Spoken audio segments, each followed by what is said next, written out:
Tan Sri Muhyiddin Yassin clocks in at PM office.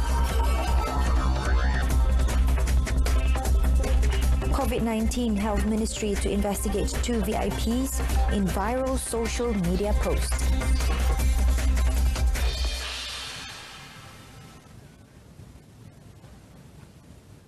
You're watching News on 2 with me, Renee Fong. Good evening. The 8th Prime Minister of Malaysia, Tan Sri Muhyiddin Yassin, officially started work today. He arrived at the Perdana Putra building, which houses the Prime Minister's office, at 8 a.m. to begin his official duties as the country's new Prime Minister.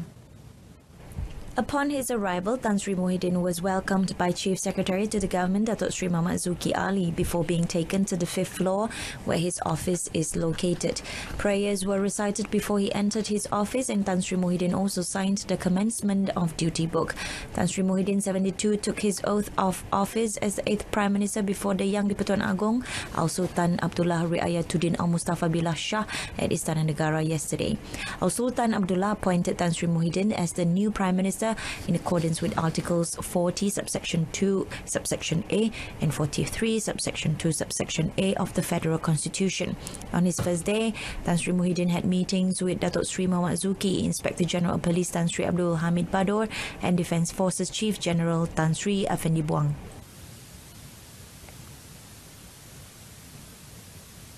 Tan Sri Muhyiddin Yassin today visited the graves of his parents at his hometown in Muar, Johor. The new Prime Minister, who took the oath of office yesterday, arrived at Bakri Batu Satu Muslim Cemetery here at 12:20 p.m. accompanied by his wife, Puan Sri Noraini Abdul Rahman. He then proceeded to the graves of his parents, the well-known cleric late Muhammad Yassin Muhammad and Khadijah Qasim. Tan Sri Muhyiddin was seen reciting dua at the graves. The Prime Minister then attended a tahlil and Yassin recital held at the cemetery ground.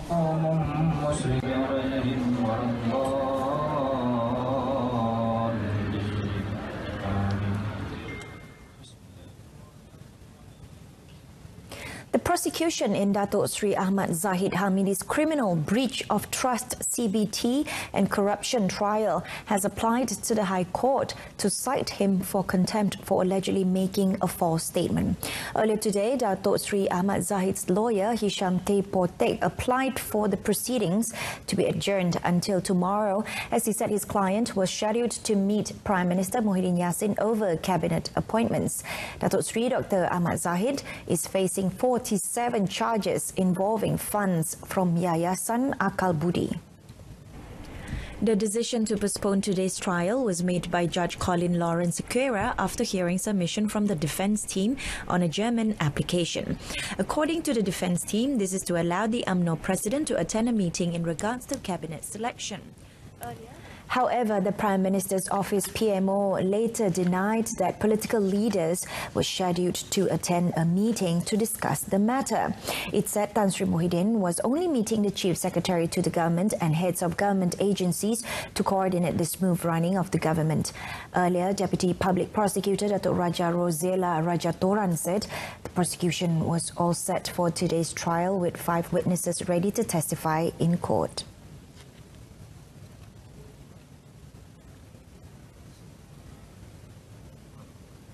The trial of former Prime Minister Datuk Sri Najib Tun Razak on corruption and money laundering charges involving 2.3 billion ringgit of One Malaysia Development Berhad 1MDB funds will resume next Tuesday. High Court Judge Colin Lawrence Sequeira fixed 10th March for the hearing after Datuk Sri Gopal Sri Ram, who leads the prosecution team, informed the court that the prosecution would give way to Datuk Sri Najib's SRC International Sdn Berhad trial. Is fixed for the 1MDB trial, and at the same time, Datuk Sri Najib's corruption trial involving SRC is set to continue before Judge Muhammad Nazlan Muhammad Ghazali. Datuk Sri Najib's counsel Tan Sri Muhammad Shafi Abdullah said the defence also applied for the 1MDB trial to resume next Tuesday, as the SRC case has been fixed for the entire week from today until Thursday. The defence will continue to cross-examine prosecution key witness, former 1MDB Chief Executive Officer Datuk Shahrul Azral Ibrahim Hal Helmi. Datuk Seri Najib, 67, faces 4 charges of abusing his position to obtain gratification, totaling 2.3 billion ringgit in 1MDB funds and 21 counts of money laundering involving the same money. The Pekan Member of Parliament was alleged to have committed the offences between 24 February 2011 and 19th December 2014. A taxi driver was charged in Kota Tinggi Magistrates Court on 3 charges of committing violent acts on several policemen last month. The accused, Nur Jahan Abdul Rahman, pleaded not guilty after all charges were read before Magistrate Mazana Sinin. According to the charges, the accused, who was suspected of having a stolen phone in his possession, deliberately caused harm on a police officer at Jalan Wayang, Kota Tinggi on 21st February. He was also accused for breaking into a rent room of another person on the same day. The accused also charged for harming a police personnel in Kota Tinggi Police Headquarters on 4th of February. All charges were made under Section 29, Subsection 1 of the Minor Offences Act 1955, as well as Sections 448 and 353 of the Penal Code. The magistrate set bail at 12,000 ringgit and set 29th March for the case trial. Kelantan UMNO will not demand any post in the PAS-led state government. In announcing this, its liaison committee chairman Dato' Ahmad Jazlan Yaakob also reminded Kelantan UMNO members not to turn the issue into a polemic. He said what is important right now is to serve the people and to improve their livelihoods. Yang pentingnya pengalaman yang ada pada UMNO, pengalaman yang ada pada PAS yang memimpin kerajaan negeri 30 tahun dan juga menjadi pembangkang, kita menjadi kerajaan di peringkat pusat sebelum ini, dapat kita gabungkan dan natijahnya rakyat akan mendapat manfaat dan limpahan nikmat yang besar insya-Allah. Commenting further, he said Kelantan UMNO would be the backbone of the state government to prove that the party was a right choice for PAS to collaborate with under the Muafakat Nasional. The Health Ministry is investigating 2 VIPs that are being related with the 26th COVID-19 patient. In a statement, the Health Ministry said it was referring to the information that was shared on social media recently. The Health Ministry also said that the 26th patient that was confirmed to be positive COVID-19 yesterday is in stable condition and being treated in an isolation ward in Sungai Buloh Hospital. Meanwhile, 5 close contacts, a special assistant and a private health personnel were confirmed negative COVID-19. Out of the total 29 cases in the country, 22 patients have been discharged. 7 other cases are in stable conditions and being treated in isolation wards in several hospitals in Klang Valley. Referring to the first wave of the virus spread, most of the COVID-19 victims were patients from China with only 2 local patients. After 11 days without new case reported to the Crisis Preparedness and Response Centre, CPRC, now the second wave has begun with 7 new cases reported. Most of the patients in the second waves were individuals from foreign countries such as China, Japan and Italy. Investigation in close contact trace is still being conducted.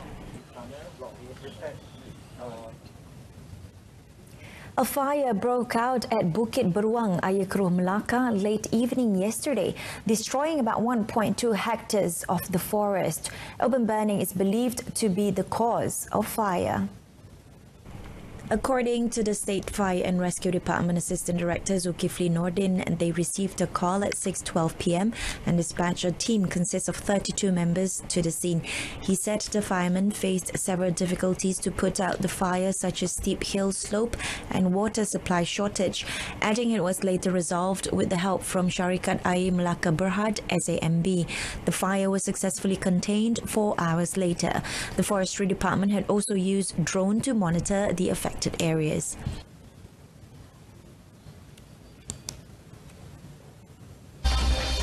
Proton market share hit 77-month high.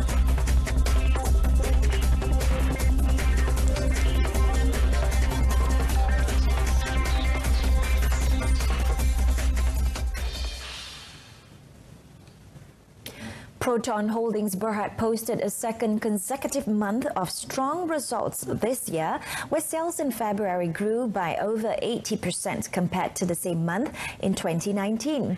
Proton said a total of 9,974 units were registered, which is also a healthy 17.3% increase over January sales this year. As a result, CEO Dr. Lee Chun Rong said Proton's market share for the month is estimated to stand at 23.8%, the highest it has been since August 2013, and an increase of 10.3% over February 2019. Proton said 3 models in its current range were the sales stars in February, finishing first in their respective segments. The Proton Persona retook the lead in the B segment sedan class with 2,653 sales of nearly double of its closest competitor. Meanwhile, with 1,973 units sold, the Proton X70 was the most popular SUV in Malaysia for a second consecutive month, as customers who ordered early started receiving the 2020 Proton X70. To date, over 7,000 orders have been received. Proton said its third segment leader for February was the Exora MPV, which continues to have a stranglehold in the C segment MPV market. Proton's other models, the Saga and the Iris, also had an excellent February. Saga continues to be the company's bestseller with 3,934 units being sold and demand still outstripping supply. Iris, meanwhile, climbed to second spot in the B segment hatchback category as sales continue to be strong following the launch of the updated model in 2019. Khazanah Nasional Berhad Khazanah had recorded operation profit of 7.36 billion ringgit compared to previous year 6.27 billion ringgit. Its financial stability remains strong due to the 28.2% of expenditure reduction to 484 million ringgit compared to 674 million ringgit in the previous year. Khazanah Managing Director Datuk Sri Shahril Rizza Rizwan in a statement said the debt was reduced to 17% from 55.2 billion ringgit in 2018 to 45.8 billion ringgit in 2019. He said after 1 year into its portfolio rebalancing exercise, Khazanah has progressed significantly towards diversifying the commercial fund after the refreshed mandate. Datuk Sri Shahril Rizza also said the sovereign fund is well positioned to increase its investment activities in 2020. The Pagoh Education Hub is among the biggest contribution by Prime Minister Tan Sri Muhyiddin Yassin in developing the education sector in Johor. Former Vice Chancellor of University Tun Hussein On Malaysia, UTHM, Professor Emeritus Datuk Dr. Muhammad Noor Dalimin said there are 4 education institutions in the 500 acres education hub. Professor Emeritus Datuk Dr. Muhammad Noor said the idea for an education hub in the north of Johor was inspired after he met Tan Sri Muhyiddin, who was then Education Minister. Idea menjadikan hub, itu idea dia tau, bukan idea saya. Saya hanya mintakan pecahangan je. So saya nampak dia punya ABC yang lebih besar. UTHM, which is listed in the top 3 university rankings along with University Islam Antarabangsa Malaysia UIAM, University Technology Malaysia UTM and Polytechnic Tun Said Nasir are the main education institutions in the Pagoh Education Hub.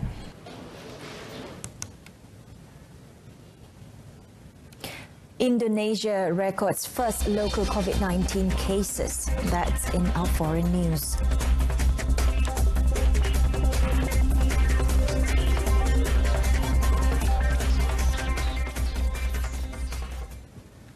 Felda United and Petaling Jaya City fought out an entertaining 1-1 draw in the opening round of fixtures in the 2020 Malaysian Super League clash at Felda's Tun Razak Stadium, Jengka Pahang.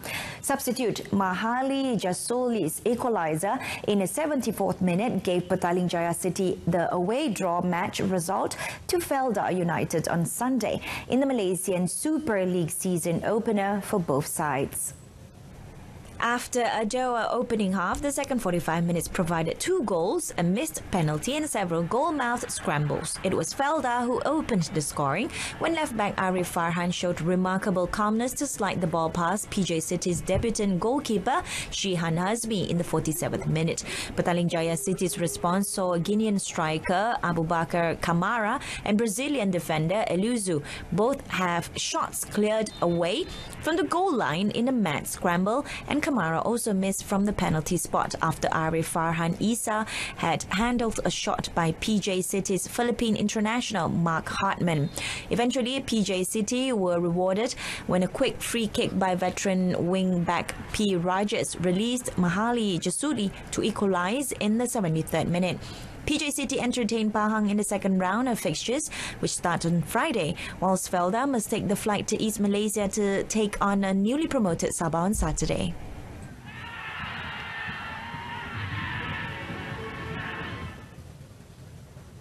Newly promoted sides PDRM and Sabah battled out a goalless draw on Sunday in the opening round of fixtures in the 2020 Malaysian Super League at the Cheras Stadium in Kuala Lumpur. Newly promoted sides PDRM and Sabah played to 0-0 draw in their 2020 Malaysian Super League season opener Sunday in Kuala Lumpur, Malaysia. Sabah may feel that they probably deserved all 3 points as they forced the better chances, but Brian C in the PDRM goal was secure in his handling in the confident debut. PDRM's best chance fell to former Selangor striker Antonio German, but the London-born striker shot straight at Sabah's own debutant in goal. The experienced Wan Azri Wante. Sabah's best opening came in the second half when Brian C did well to block an alter Linus effort. PDRM will be the bottom of the fledgling league as they go into the campaign with a 3-point deduction for administration issues before the season started. In the Premier League, host Pulau Pinang beat Sarawak United 4-2 at Stadium Bandaraya in Georgetown. Imported Brazilian striker Anselmo Arruda da Silva was the hero of the team when he scored 2 goals in the 7th and 40th minutes. Pulau Pinang's other 2 goals were scored by Muhammad Amir Azahar in the 36th minutes and Enric dos Santos Parafita in the 53rd minutes. Sarawak United reduced the deficit through Iranian import Milad Zanidpour Mansour in the 43rd minutes and Brazilian striker Patrick Ronaldinho Leh in the 63rd minutes. National ace track cyclist Muhammad Azizul Hasni Awang concluded the 2020 UCI World Track Cycling Championships with the bronze medal in the men's individual sprint event. The 32-year-old Dungun-born edged reigning bronze medalist Mateusz Rudik of Poland in the bronze medal race at the Velodrome Berlin, Germany to finally secure a podium finish in the event after 11 years. The 2017 Keirin World Champions' first medal in the world meet was a sprint silver in the 2009 Pruskau edition, but he has not won a medal in the sprint event since then. Azizul started off by breaking the Asian and national records with a time of 9.548 seconds to finish 5th among 34 riders in the qualifying round yesterday, erasing Japanese Tomohiro Fukaya's 9.609 seconds Asian record and renewing his own Malaysian national record of 9.760 seconds. 2 days ago, Azizul clinched the bronze medal in the Keirin event. Meanwhile, reigning champion Harry Leverson retained the rainbow jersey after edging compatriot Jeffrey Hoogland in the all-Dutch final. Leverson, who also won the Keirin event, had edged Azizul in the semi-finals. And that concludes News on 2 this evening. In a top story, Tan Sri Muhyiddin Yassin clocks in at PM office, begins official duties as Prime Minister. Join us for updates at noon at 12:30 tomorrow. I'm Renee Fong. Thanks for watching and have a pleasant evening.